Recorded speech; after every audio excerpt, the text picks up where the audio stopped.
Hi there, I'm Kate. May I have your attention for the next few minutes to talk about the wilds? You know I'll do it either way. Uh-oh. I know the hype has mostly died down by now, but how could I come back to YouTube and not talk about the one thing that's been taking up half the space in my brain for the past 3 months? I love the wilds so much, it was an instant hit in my book. And here are all the reasons why. Wait a second though, what if I take this video further and discuss my thoughts through the voices/language style of the unsinkable age, therefore improving my writing skills and adding a fun spin of my own? Each segment shall be narrated by one of the main characters, but I won't explicitly say who is who, allowing you, my dear viewer, to guess. Sounds brilliant in theory, but only practice can make the conclusion. Let's nosedive into the ocean. If you're watching this, there's a high possibility that you're already familiar with the setup of the show, and if you're not, well, I would like to help you out, but I think it's gonna make more sense if you watch the whole thing first. Despite the premise of being stranded on an island not being very original of a concept with other well-known examples like Lost and Lord of the Flies, The Wilds has twists that, as far as I know, are not that common. Talking about a setup, it's all a setup. I went into the show already expecting this aspect because of speculations on the internet, so there was no mind blowing there. But the degree to which it all is a deliberate plan, it just continued to expand. Mastermind Gretchen introduces Gynotopia, the concept of a women-led society that is likely to thrive without men in leadership positions. I think that this kind of exploration is relatively new, even though it doesn't really make sense to me. Therefore, the show could actually provide some useful points in regards to life and societal structure in general. Speaking of Gretchen, I really wonder who is this they that she keeps referencing. There are a lot of unknown factors that come into play in the story world, and the show does a good job with revealing just the right information, so I'm really excited for it all to unravel one by one. Another dimension that is of important value in the wilds is time. There is constant switching from one timeline to another, up to the point where it's confusing which timeline even is supposed to be the main one. Sometimes the line between different times gets blurred, where it's unclear when a specific event takes place and how long did the girls really stay on the island. In the show, time is a powerful weapon of deception, and it kind of reminded me of Slaughterhouse-5. That concludes my presentation on the outline of the show. Shout out to that badonkadonk. It's so terrible. Next we have the look of the wilds in all its spectrum. Half of a show taking place on an inhabited island is already enough of a reason for beautiful scenery with nature shots. I wish I was there right now. Taking a deep breath, letting all my worries get taken by the waves, and surrounded by friends. Look, am I saying that I want to be stranded on an island? No. Am I saying that I was jealous while watching the wilds because they had a girl group and Tony was there? Yes, that's what I'm saying. I can't really explain it, and maybe it doesn't concern the visuals, but there is a certain magical feeling to the show in general. It's about some secret ingredient that has been put into the glaze of the taki. I can taste it a little in the title, the cinematography, and music. Is it a sense of presence and a little of tragedy? Maybe. I had a similar feel for Marvel's Runaways. By the way, what's the chance of one of my favorite bands and shows to have the same font in their title? Must be a spiritual connection. The devil's in the details, and the wilds know it. Oh, I love this song. The film, not too much. I appreciate the aesthetic though. Oh yes, the details. I've seen a lot of these pointed out online, but of course I can't recall any now. However, one of my favorite things is how everyone wears Spatton's clothes. It's just so clever for her suitcase to be the one that washes up after Dot called her out on the slogan on her t-shirt. Last point for the looks. I think one thing most of us can agree on is that the actresses are just beautiful and wonderful and amazing. And call me by your name.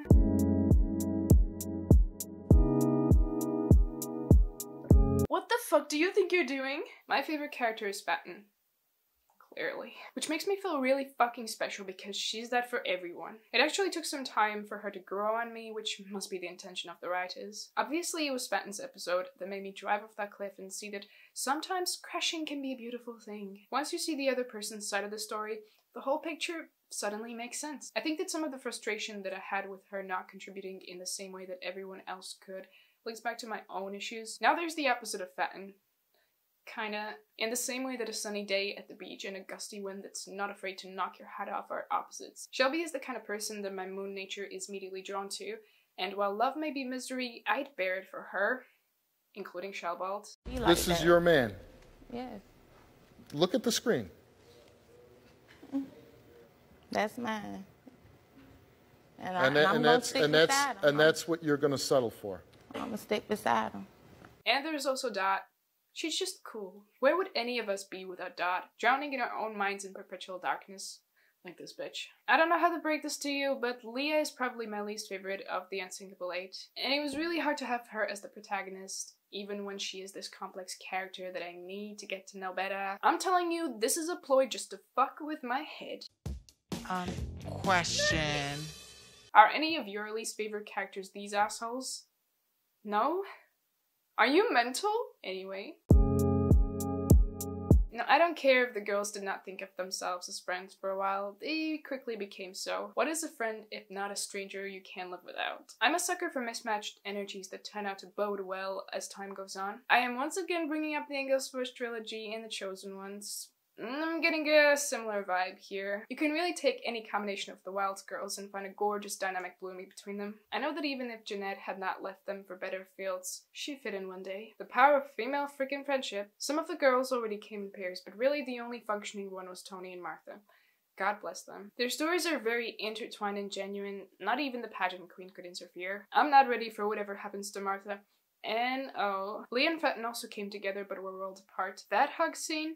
That did wonders for me. And then when the plane came, Fenton's first instinct was to wrap her arms around Leah. In sickness and in health, Fenton is one of the biggest developments relationship-wise. I don't do friendships with girls, but you will. Just tell me she's not the most caring one. And Nora gets comfortable not only to share her knowledge, but also piles of mud-filled jokes. Beats me how she's so well-rounded. I wasn't gonna assume she's a prude.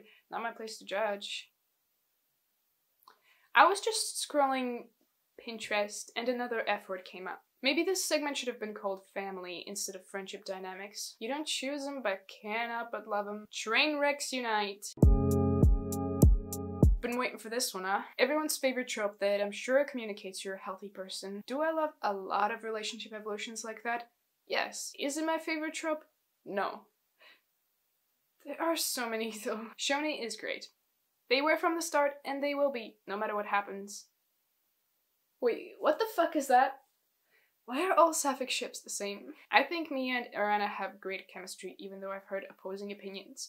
Guess what? I'm right, you're wrong, shut up. The way Tony completely melts for Shelby, and the way Shelby dares to be her true self when she has been shunned for that, they complete each other. The previous segment already stepped on my shoes for the next one, so thanks for that. I don't know what kind of life you lead, but if you refuse to see the connection that transcends friendship between Leah and Fenton, what the fuck? The option of Dot is great too, but Leodin is the winning bet for me. Is that how you say it? And I have severe problems with losing. Fenton gets frustrated when Leah goes on and on about her tragic love, but she still respects the shit out of her and only wants the best for her. This whole gift set is a gift, and it's just Fenton looking at Leah. And it's not one-sided, okay? There are some parallels between them and the third enemies to lovers. Enemies to loving sisters pairing. In all these examples, there is one specific moment where the initial wall breaks. We have the hug. For Nora and Rachel, it's probably the sickness and how they stick together through it. And then there's the pill. Top 10 moments of my life. Leodin had a pill situation too. That's the thing. They all know how to handle each other in the right way. Especially Leodin.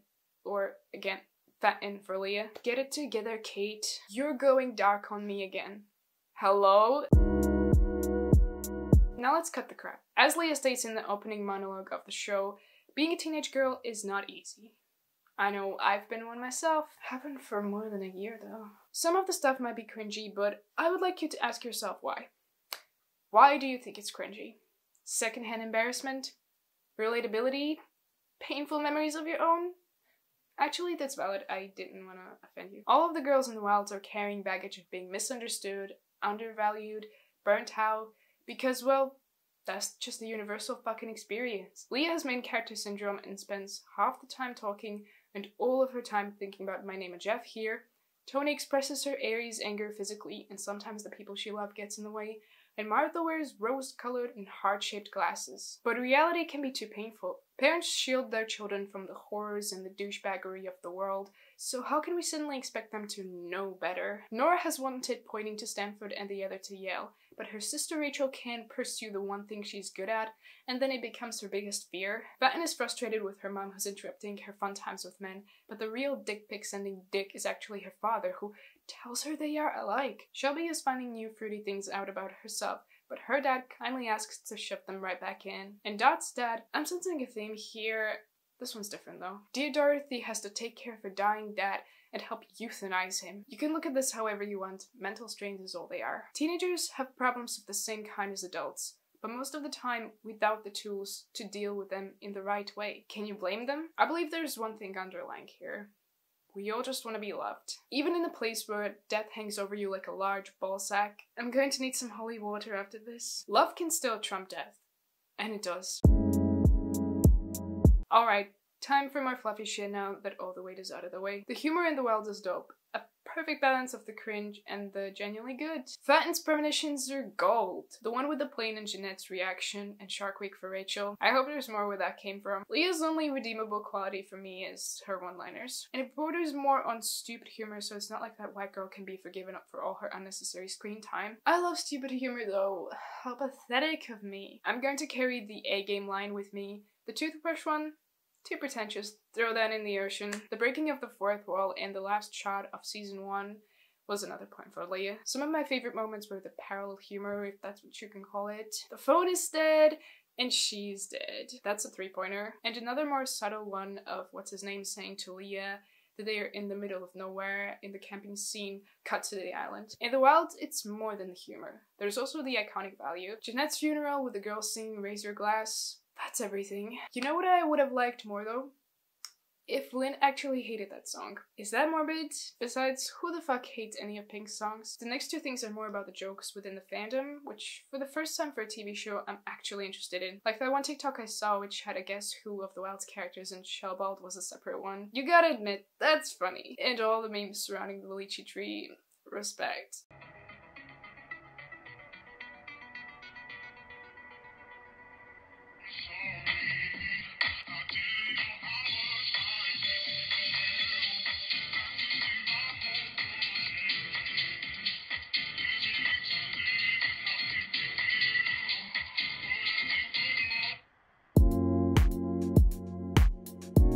A good show is one that doesn't end with its last episode. Usually, I do not give a fuck a day later, but as you can see, it's been months and I'm still here. You can take me away from the wilds, but you can't take the wilds out of me. Or however the saying goes. The official Instagram is consistent and organized, because you need to keep reminding, hey, remember this thing that you already can't forget. And man, the fan art keeps on giving. Whoever runs that account is doing a great ass job, making every post personal, but in a way that's not performative. And there are also the videos on YouTube. Which other cast have I been this invested in? None. What's in my bag? Fuck if I care. Oh, except I do. Y'all got me spending time on faraway things that I'd said I'd abandoned. What I'm saying is the cast, just like the characters in the show, have an awesome dynamic. Without the cunty parts, from what I've seen.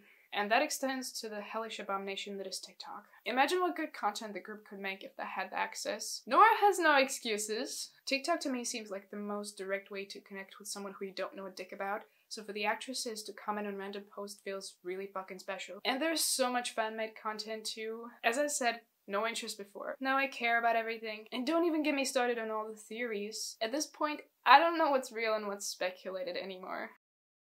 So I guess I'm done here. This was challenging, but also very fun, and I hope you enjoyed it if you've made it this far. Let me know any and all of your thoughts about how well or offensively I did, and hope to see you later.